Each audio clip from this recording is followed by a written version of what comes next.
Presiden Amerika Serikat Donald Trump mengumumkan telah mencapai kesepakatan dagang dengan Jepang di mana Jepang akan dikenakan tarif 15%. Trump juga menyebutkan Jepang akan berinvestasi sebesar 550 miliar dolar Amerika Serikat ke Amerika Serikat. Presiden Amerika Serikat Donald Trump mengumumkan telah mencapai kesepakatan dagang dengan Jepang, di mana Jepang akan dikenakan tarif 15%. Kesepakatan diumumkan setelah berminggu-minggu negosiasi yang memicu gejolak politik di Tokyo. Dalam unggahan di Truth Social, Trump menegaskan barang impor asal Jepang akan dikenakan tarif 15%, lebih rendah dari rencana tarif 25% yang berlaku 1 Agustus. Trump juga mengklaim Jepang akan membuka pasar untuk mobil, truk, beras, dan sejumlah produk pertanian dari Amerika Serikat. Sementara itu, Perdana Menteri Jepang Shigeru Ishiba tengah berada dalam tekanan politik setelah koalisinya kehilangan mayoritas di majelis tinggi.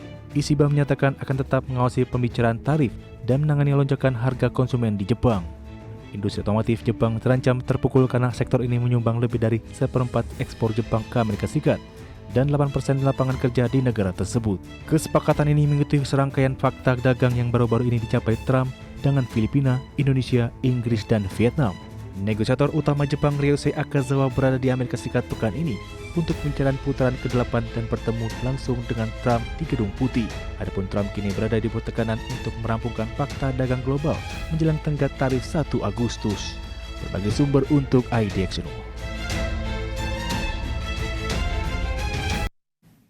Pemirsa, Filipina terkena tarif masuk resiprokal sebesar 19% atau lebih rendah dari yang diumumkan oleh Donald Trump pada awal bulan ini sebesar 20%.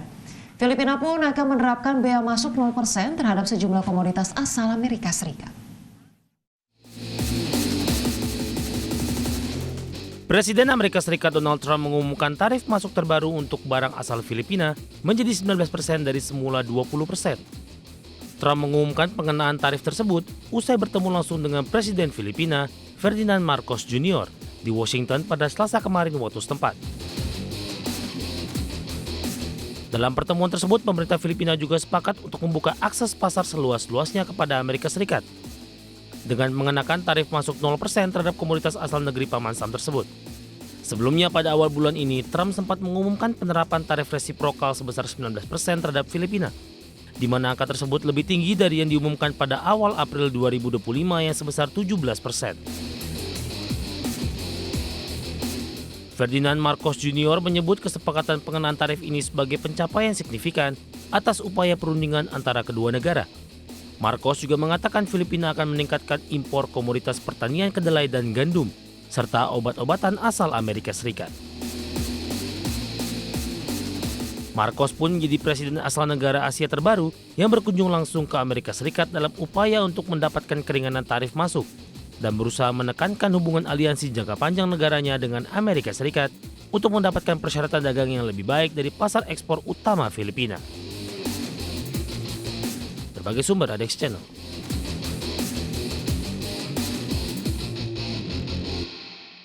Pemerintah Tiongkok membangun stasiun pengisian daya generasi baru untuk memberi kemudahan pemilik kendaraan listrik di daerah perbukitan Guizhou, sebuah provinsi di daerah pegunungan China. Ya, langkah ini diambil setelah negeri tirai bambu menghadapi tuntutan infrastruktur yang semakin besar dari armada kendaraan listrik yang mengalami peningkatan pesat.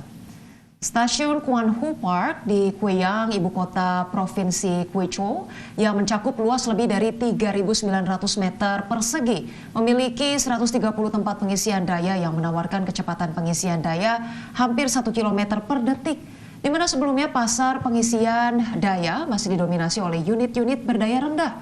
Dengan pengisian daya cepat sebelum yang belum memadai dan teknologi ultra cepat baru mulai bermunculan.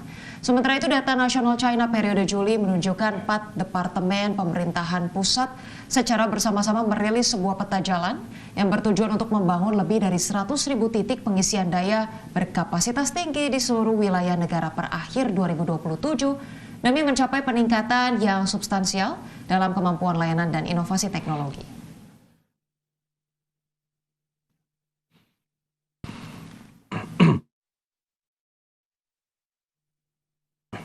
Pemirsa, kebijakan pemberlakuan tarif resiprokal oleh pemerintah Amerika Serikat juga berdampak pada kinerja produsen otomotif.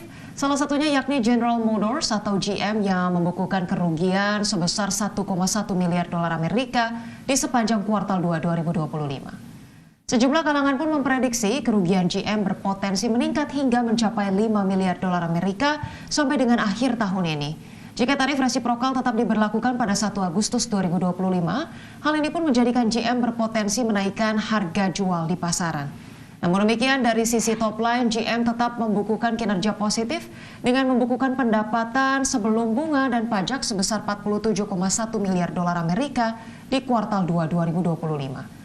Adapun di wilayah utara Amerika, GM meraup pendapatan bersih 39,5 miliar dolar Amerika yang ditopang oleh penjualan crossover yang memecahkan rekor dan permintaan truk yang sangat tinggi.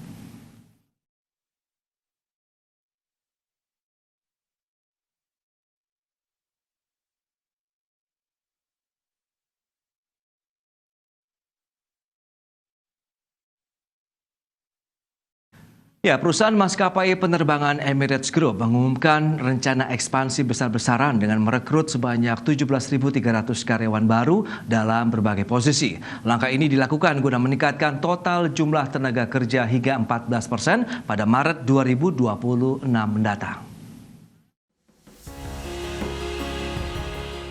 Perusahaan maskapai penerbangan Emirates Group mengumumkan rencana ekspansi besar-besaran dengan merekrut sebanyak 17.300 karyawan baru dalam berbagai posisi termasuk awak kabin, pilot, insinyur, staf kargo, catering, hingga layanan darat. Langkah ini dilakukan guna meningkatkan total jumlah tenaga kerja Emirates Group hingga 14% pada tahun keuangan yang berakhir Maret 2026 mendatang. Sementara itu, dari total tersebut, lebih dari 4.000 posisi akan dialokasikan untuk Denata, yang merupakan perusahaan layanan darat milik Emirates Group dan menjadi bagian penting dari strategi Dubai untuk menjadi pusat global.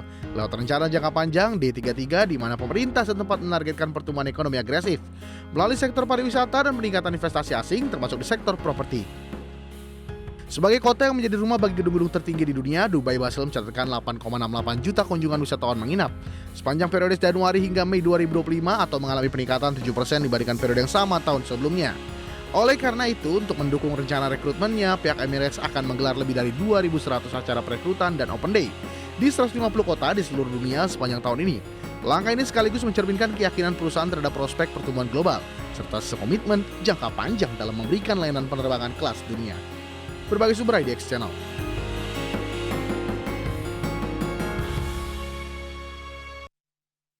Ya, pemirsa, layanan platform streaming Netflix sukses mencatatkan lonjakan pendapatan sebesar 16% mencapai 180 triliun rupiah dalam 3 bulan hingga akhir Juni 2025. Iya, capaian ini membuat laba bersih perusahaan meningkat tajam dari sebelumnya 2,1 miliar dolar Amerika menjadi 3,1 miliar dolar Amerika.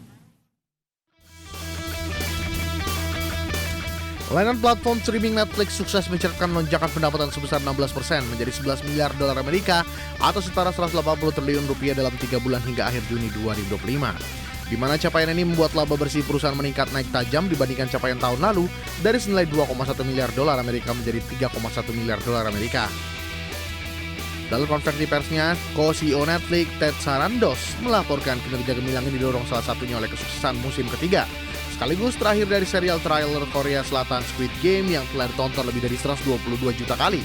Selain itu, dirinya juga menyoroti peran penting kecerdasan buatan dalam proses produksi konten Netflix, khususnya teknologi generatif AI yang memungkinkan visual efek berkualitas tinggi di proyek dengan anggaran terbatas. Sebelumnya, penggunaan AI dalam industri hiburan sempat menjadi kontroversi di industri perfilman dunia.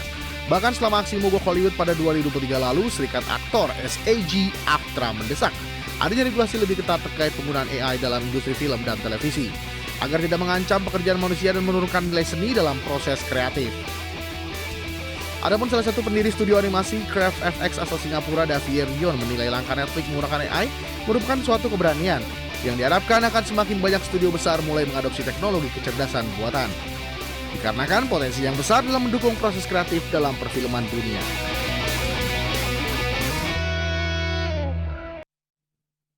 Dan pemirsa, berbagai informasi menarik lainnya masih akan kami hadirkan usai jeda berikut ini, tetaplah bersama kami.